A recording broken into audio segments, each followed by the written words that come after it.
ಈಗ ಸರ್ಕಾರ ಇದೆಯಾ ಅಂತ ಪ್ರಶ್ನೆ.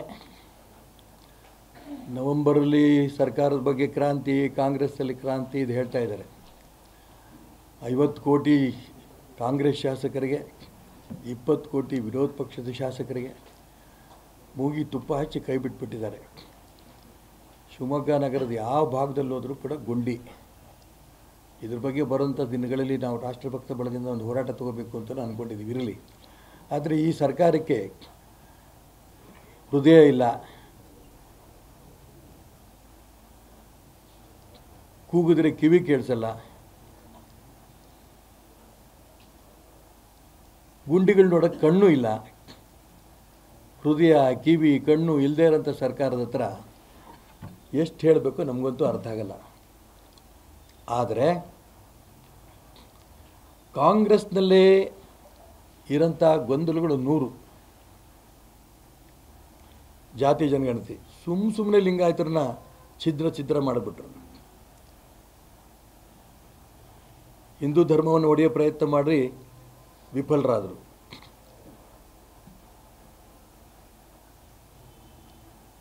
ಇವತ್ತು ಮನೆ ಜಾರಕಿಹೊಳಿಯವರು, ಮಹದೇವಪ್ಪನವರು, ಪರಮೇಶ್ವರ್ ಅವರು, SC ST ಮಂತ್ರಿಗಳು ಸಭೆಗಳು ಸಪ್ರೇಟ್ ಮಾಡ್ತಾ ಇದ್ದಾರೆ. DK ಶಿವಕುಮಾರ್ ಬೆಂಬಲಿಗರು ಅವರು ಮುಖ್ಯಮಂತ್ರಿ ಆಗಲೇಬೇಕು ಅಂತ, ರಂಗನಾಥ್ ಇರ್ಬೋದು, ಇಕ್ಬಾಲ್ ಅಹಮದ್ ಅವ್ರು ಹೇಳ್ತಿದ್ದಾರೆ. ಸಿದ್ದರಾಮಯ್ಯನವರು 5 ವರ್ಷ ಮುಖ್ಯಮಂತ್ರಿ ಆಗಿದ್ದೇ ಇರ್ತಾರೆ ಅಂತ ಅವ್ರ ಮಗ ಯತೀಂದ್ರ 10 ಸರಿ ಹೇಳ್ತಾರೆ. ಸಿದ್ದರಾಮಯ್ಯನವರು ಹೇಳ್ತಾರೆ ನಾನೇ ಮತ್ತೆ ಮುಖ್ಯಮಂತ್ರಿ ಆಗಿ 5 ವರ್ಷ ಇರ್ತೀನಿ ಅಂತ.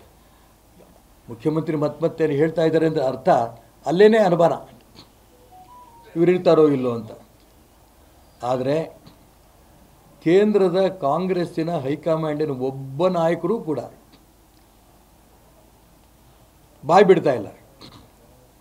ಸಿದ್ದರಾಮಯ್ಯನವರು ಇರ್ತಾರೋ ಇರಲ್ಲೋ, DK ಶಿವಕುಮಾರ್ ಬರ್ತಾರೋ ಇಲ್ಲೋ, ದಲಿತ ಮುಖ್ಯಮಂತ್ರಿ ಆಗ್ತಾರೋ ಇಲ್ಲೋ, ಸಚಿವ ಸಂಪುಟ ಬದಲಾವಣೆ ಆಗತ್ತೋ ಇಲ್ಲೋ, ಒಬ್ಬರು ಕೇಂದ್ರದವ್ರು ಬಾಯಿ ಬಿಡ್ತಿಲ್ಲ.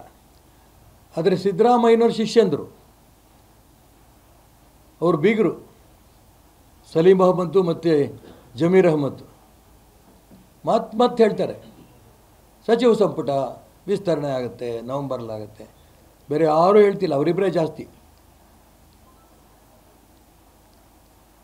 ಸಚಿವ ಸಂಪುಟ ವಿಸ್ತರಣೆ ಮಾಡ್ತೀನಿ ಅಂತ ಹೇಳಿ DK ಶಿವಕುಮಾರ್ ಬೆಂಬಲಿಗರನ್ನ ಭಯ ಹುಟ್ಟಿಸೋದು, ನಿಮ್ಮನ್ನು ತೆಗಿತೀವಿ, ಹುಷಾರ್, ನಮ್ಮ ಜೊತೆ ಇರಬೇಕು ಅಂತ.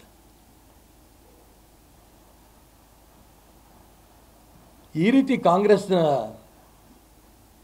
ಶಾಸಕರು, ಮಂತ್ರಿಗಳು ಬಹಿರಂಗವಾಗಿ ಹೇಳ್ತಾ ಇರೋದು ನೋಡಿದ್ರೆ ಈ ಸರ್ಕಾರ ಉಳಿಯತ್ತಾ ಅಥವಾ ರಾಷ್ಟ್ರಪತಿ ಆಡಳಿತದ ಮುಖಾಂತರ ಮತ್ತೆ ಚುನಾವಣೆ ಬರುತ್ತಾ, ಈ ಅನುಮಾನ ನನಗಿದೆ.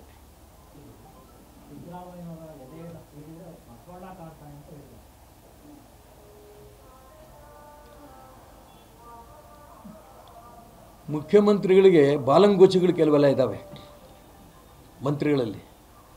ಹಂಗೂ ಕೂಡ ಸಾಧು ಸಂತರಲ್ಲಿ ಕೆಲವರು ಬಾಲಂಗೋಚಿಗಳು ಮುಖ್ಯಮಂತ್ರಿಗಳಾಗಿದ್ದಂಥ ಸಂತರು ಇರ್ತಾರೆ.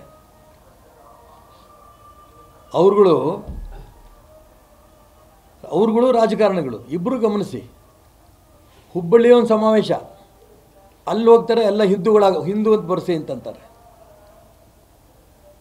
ಬೆಂಗಳೂರಿಗೆ ಬರ್ತಾರೆ, ವೀರಶೈವ ಅಥವಾ ಲಿಂಗಾಯತ ಅಂತ ಬರ್ಸಿ ಅಂತಾರೆ. ಧರ್ಮದ ವಿಚಾರದಲ್ಲಿ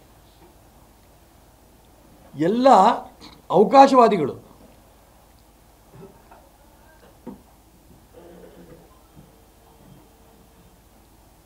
ಸಿದ್ದರಾಮಯ್ಯನವರ ಎದೆ ಬಗದ್ರೆ ಬಸವೇಶ್ವರ ಬರಲ್ಲ, ಸೋನಿಯಾ ಗಾಂಧಿ, ರಾಹುಲ್ ಗಾಂಧಿ ಬರೋದು. ಯಾಕಂದರೆ ಅವರೇ ಮುಖ್ಯಮಂತ್ರಿನ ಉಳಿಸೋದು ಅಂತ, ಸ್ಥಾನ ಉಳಿಸೋದು ಅಂತ. ಕನಕದಾಸರು ಬರಲ್ಲ, ಕೈ ಬಿಟ್ಟರು. ಎಷ್ಟು ನೋಡಿದ್ರಲ್ಲ ನೀವು ನಿನ್ನೆ. ಸೋನಿಯಾ ಗಾಂಧಿ, ರಾಹುಲ್ ಗಾಂಧಿ ಯಾಕೆ ಇಟ್ಕೊಂಡಿದ್ದಾರೆ ಅಂದರೆ ಮುಖ್ಯಮಂತ್ರಿ ಪಟ್ಟ ಗಟ್ಟಿಯಾಗಿರುತ್ತೆ ಅಂತ. ಪಾಪ ಸ್ವಾಮಿ ಸಾಧು ಸಂತರಿಗೆ ಗೊತ್ತಿಲ್ಲ, ಇವನ ಲೆಕ್ಕದಲ್ಲಿ ಹೇಳಿಬಿಟ್ಟಿದ್ದಾರೆ.